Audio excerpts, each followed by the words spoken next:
going to be joined by Zamir White and Kearis Jackson. The first person I'm going to call on is going to be Chip Towers with AJC, followed by Anthony Dasher with UJSports.com.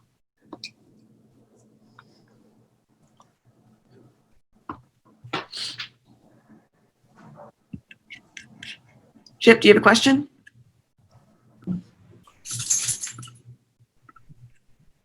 Chip, I think, just sat right back down. I'm sorry. Yeah, I just stepped away for a second. Y'all were quick on me. Kearis, just real quick, what has been your view of the development of the offense since JT came on the scene? Not comparing him with any quarterbacks before, but how have things changed in the offense, and what's different that you'll take into the Cincinnati game? We've been more efficient. We've been able to stay on the field, convert on third downs, make big plays when needed, and just continue to stay on the field and move the ball. We've been more efficient just by the pass game and the run game being balanced, and put the carry over to the game this week. Hey, Zamir, my question is for you. You kind of explain how going through all the things you've gone through on the field has made you the football player you are, and how are you better for it? I'll say just going through it with my teammates. It's a lot better for me just being there for me and just working hard with them guys and my coaching staff and my family being there for me. So yeah, it's been great. All right, up next, let's have Mike Griffith with Dog Nation and Dean Legge with Dog Post. Hey, Zamir, we were talking to some Cincinnati players, and they were talking about toughness. And I think the corner said they feel like there's, as tough as Power 5.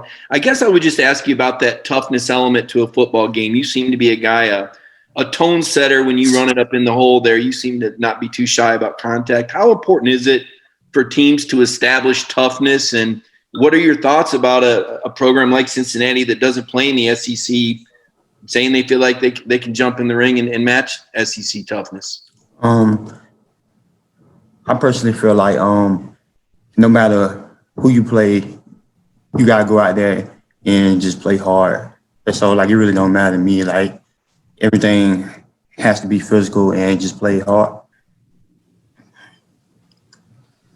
My question is for both guys. What was y'all's reaction? When did y'all know for sure that y'all would not play that final game against Vanderbilt, and how quickly did you turn towards this game for the seniors and so forth?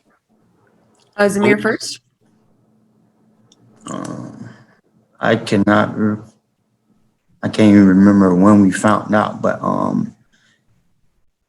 I wanted to play the game. Well, we wanted to play the game badly, so we were just disappointed, but we just figured that the bowl game would be fun for us. So we just go bounce back this week and just play hard and just try to get that W. All right, Kearis. I want to say we found out towards the beginning of that week, around Tuesday, that Van decided it wasn't going to play. I mean, it was tough on the team because we only had 3 home games this year and a lot of road games. So it wasn't quite exciting just to be able to play in front of our home fans one more time. But now we get the opportunity to play a great bowl game right in our backyard in Atlanta, and we're going to take full advantage of it and every opportunity just to go out there and play our best game. All right, up next, let's have Jake Rowe with Dogs 247 and then Seth Emerson with The Athletic.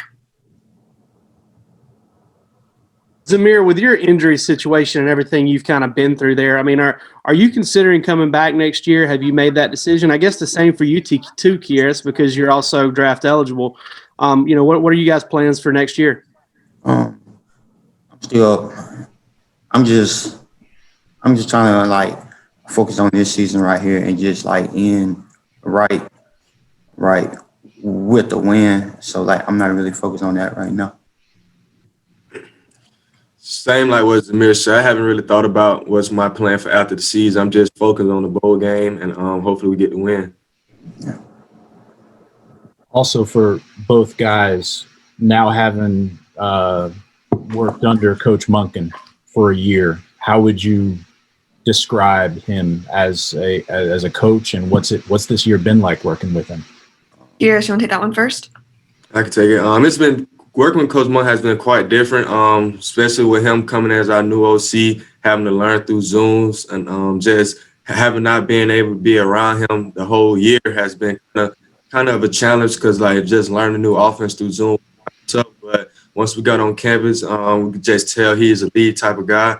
I could see what he likes to do with the offense, and he has put us in situations to be successful. And it has been quite exciting this year, especially towards the end of this season. By the way, we've been performing these last couple of weeks, and it's been fun just seeing us putting points on the board. Just like Kearis said, at first it was kind of different because of like the Zoom calls and not really like being like actually like doing stuff. But like, once we did get here, like it was very simple and like Coach Monken really broke it down for us and yeah, like we just rolled on from there. All right, up next, let's have Charles Odom with AP and then Ryan Nabelsi with UJSports.com. For Kearis, Cincinnati's defensive coordinator Marcus Freeman today said he believes that JT probably has the strongest arm that he's faced in his time there as defensive coordinator. For you on the field, what does that arm strength mean to you? What kind of confidence does that bring to you guys as receivers? It brings a lot of confidence to us as a unit on offense, just knowing that we can throw the ball downfield if we need to.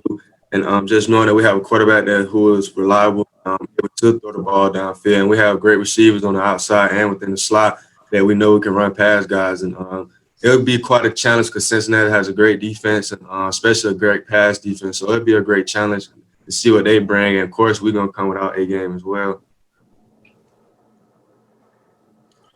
Question for Zamir and Kearis.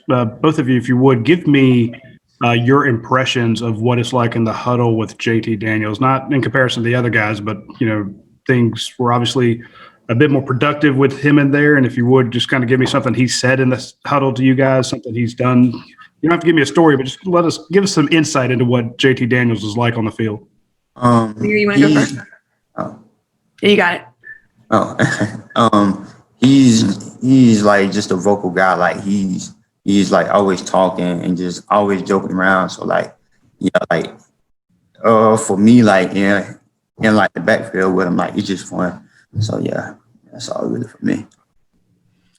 Just being around JT, you'll actually learn like how smart he is. He's very intelligent guy. He's able to make checks. He sees things that we don't see. He just puts us in a great position to be successful. Just pre-snap reads, anything like that. I feel like a great job up to this point just by managing the game. And that just comes with experience and confidence. All right, up next, let's have David Pascal with Chattanooga and then Connor Rowley with Dog Nation. Yeah, for both players, I mean, we all know how this season has transpired, and we know that Friday is your last game. Given your performances at South Carolina and Missouri and the way this offense has come together, do you wish you had like 3 or 4 or 5 more games together, given what this offense has kind of done lately? Or has this been so much of a grind that you're glad it's almost over? No, we definitely wish we had them 3 more games, but yeah, you know, but I don't know. Yeah, we definitely wish it though. Yeah, of course, I love the game of football, and if I'm given the opportunity to go play a game, I'm going to go play it. So it's just knowing this is our last game and what's all on the line, especially for a Peach Bowl right in our backyard. It's like you get all you got, like laying on the line. So it's your last time putting on the uniform in 2020, and you got to take full advantage of it. It's like how you want to walk into the 21-year feeling after the game. We just played in the Peach Bowl, so we just focusing on how we're going to go out there and play and just have fun doing it. Hey, Zamir, you had your first real start last year in the Sugar Bowl. How much do you think that game and playing in the starter's role in that game really helped you? I feel like that game helped my confidence out and just getting back there, getting back out there as a starter, just being like back in my groove and just getting the rust off. So yeah, like that game was definitely like a big part of my starting out. All right, up next, let's have Palmer Tomes of Dog Nation, and then we might open up for a couple more. Yeah, for both guys, just looking at the offense and how young it is, has there been any sort of discussion about, if everyone were to come back, all the pieces were to be there, that there's a lot of talent returning in 2021 and what the potential for that could be?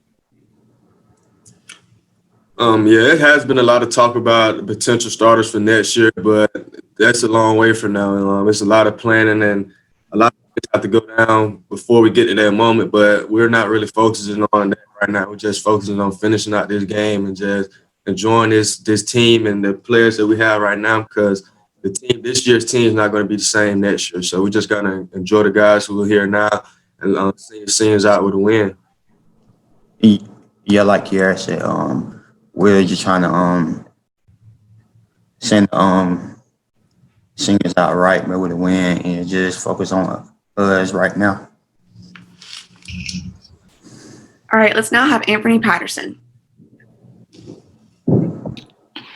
Hey, Kearis and Zamir.